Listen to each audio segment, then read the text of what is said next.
Since childhood, I've always been an avid railway enthusiast, a perfectly respectable hobby for a gentleman, so long as you follow the rules of railway safety.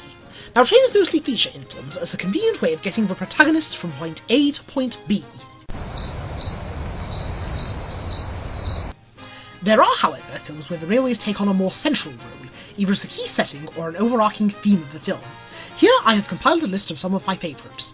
Just remember, this list is purely opinion-based, so please try not to throw a hissy fit if your favourite isn't on the list. Ladies and gentlemen, I give you Snooty Nerds, Top 10 Train Movies. We begin our list with a chap from the Willy Wonka meme travelling to his sister's wedding on a sleeper train called the Silver Streak. He has a romance with Jill Clayburgh, witnesses a murder, gets thrown off the train, chased by the police, thrown off the train again, shot at, wrapped up in a Hitchcock-style conspiracy, and then thrown off the train yet again. All to the background sound of music by the composer of the Pink Panther theme. Silver Streak was the first of several comedies to feature Gene Wilder and Richard Pryor together, and it's certainly an enjoyable one, even if it does cross the line on more than one occasion.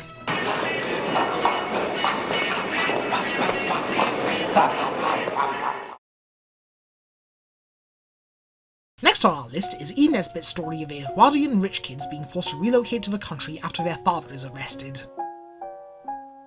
While the 2000s version was more focused on being a heavy drama, moody, the 70s version was a more uplifting, slice-of-life, feel-good film.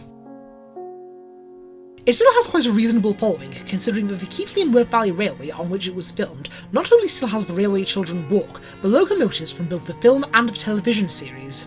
Admittedly, it is more for younger audiences, but it is still a guilty pleasure for grown-ups. Or perhaps not so guilty for Jenny Agutter, considering that she's been in 3 different adaptations of the story. Over 40 years since the film's release, and it's still regarded as a classic. Now, if only all literature adapted for film and television could be treated as well.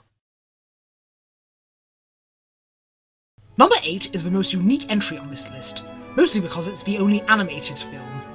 Much like The Railway Children, Juniper Junction is a feel-good film. It'll take you back to the days of classic stop-motion, like Cosgrove Hall's Wind of the Willows series. Impressively, this film was made by a very small group of people.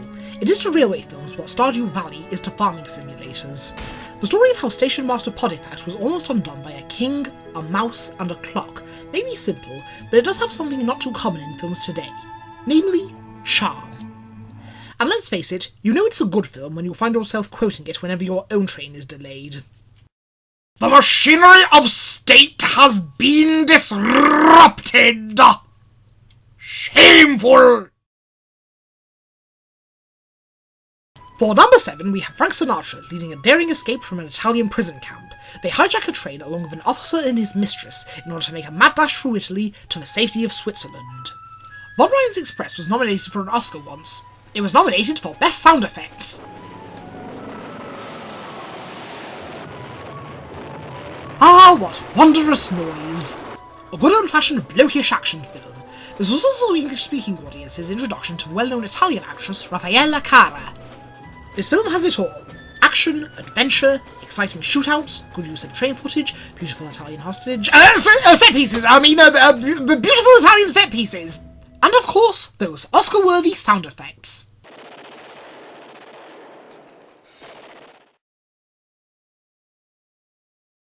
The characters in Game of Thrones are well known for doing whatever it takes to take over the world, but it turns out there is actually an easier way to become a monarch.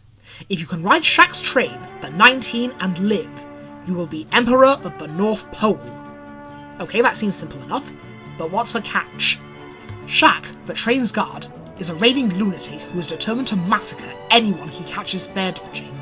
If anyone stows away on a train pulled by this Mikado, then he won't be content to just let the punishment fit the crime. I think that's funny! Why does no one ever laugh at that joke? An attempt to ride the train is made by A number 1, the king of the hobos, but his efforts are disrupted by Cigarette, the court jester of the hobos. Emperor of the North is a great suspense thriller with a satisfying ending, and Ernest Borgnine's performance is just brilliant. The Shaq is right up there with the Green Goblin as one of my favourite insane movie villains. And no, I still don't think driver-only operation is a good idea. Number 5 on the list is the classic Ealing comedy inspired by the efforts of the Talaclan Railway Preservation Society. At a time when British Railways were starting to close down a number of branch lines, a motley crew of enthusiasts take a stand. A pompous vicar, a self-righteous squire, and a lovable alcoholic decide to run the railway themselves. Their efforts are contested by the greedy proprietors of a local bus company who enlist the help of a steamroller driver played by Carry-On veteran Sid James. Highlights of the Titfield Thunderbolt include a cartoonish race between a train and a bus, an over-the-top duel between a train and a steamroller, and the fate of their light railway order riding on the frames of an ancient locomotive pulling bargain bin rolling stock. Also from a historical viewpoint, Lion, the locomotive portraying the eponymous Thunderbolt, is only 9 years younger than the Rocket, so it was amazing to see footage of this machine moving under its own steam. Not a replica, not a studio-built prop train, but the real genuine article.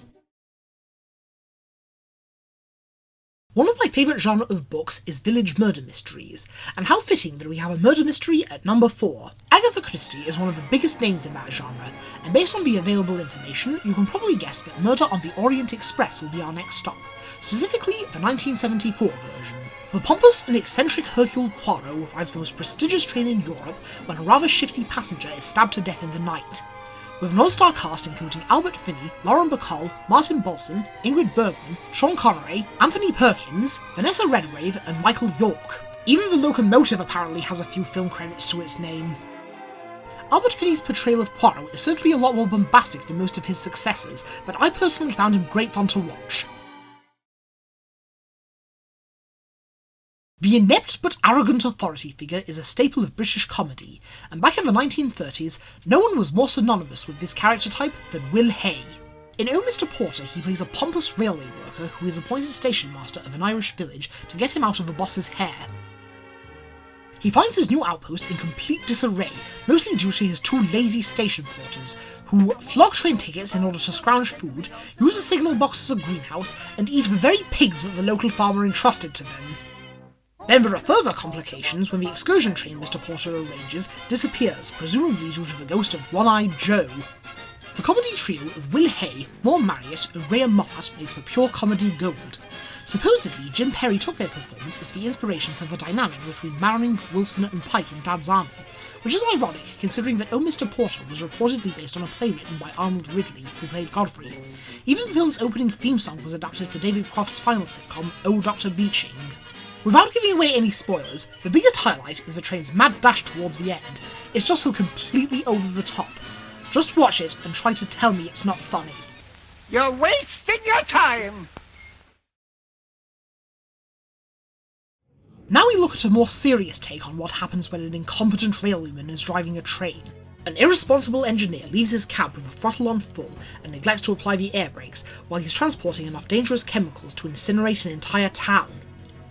Seriously, how did this man even get hired? Was it like, collect 12 cereal box tops and become a train driver? Rosario Dawson coordinates several attempts to stop the train, but of course if it was that simple, they wouldn't have called the film Unstoppable, would they? It all falls down to Denzel Washington and Chris Pine playing a train crew who despise each other. Well, at least at first. It's sort of like a buddy cop film, instead of a police car it's a train. What's most impressive about this film is the practical effects. There's no computer-generated models. What you're seeing is a real train going on the rampage. It really shows how destructive a runaway train can be. And no, I am not putting the film this high on the list because of the Hooters girls. That's just a nice bonus. And finally, we have Buster Keaton's epic story of trains, frontier America, and flower-faced girls. Keaton plays Johnny Gray, a railroad engineer who's fallen on hard times. In the American Civil War, he's refused entry to the army because his job is a reserved occupation. This leads to his girlfriend Annabelle dumping him, and all he has left is his beloved locomotive, the General. A group of Union spies then steal the General with Annabelle on board and proceed to destroy the Confederate supply lines. Gray sets off in hot pursuit to save his one true love, and possibly rescue the girl while he's at it. Buster Keaton was on top of his game with his slapstick locomotive stunts. Where else can you see a man single-handedly drive a train while shooting a cannon? Well, apart from New Hyrule, of course. Keaton's mission statement, while making this underdog story, was to make their interpretation of Civil War Georgia look so authentic it hurts, and as you can see from the finished product, Keaton was a filmmaker who was firing on all cylinders.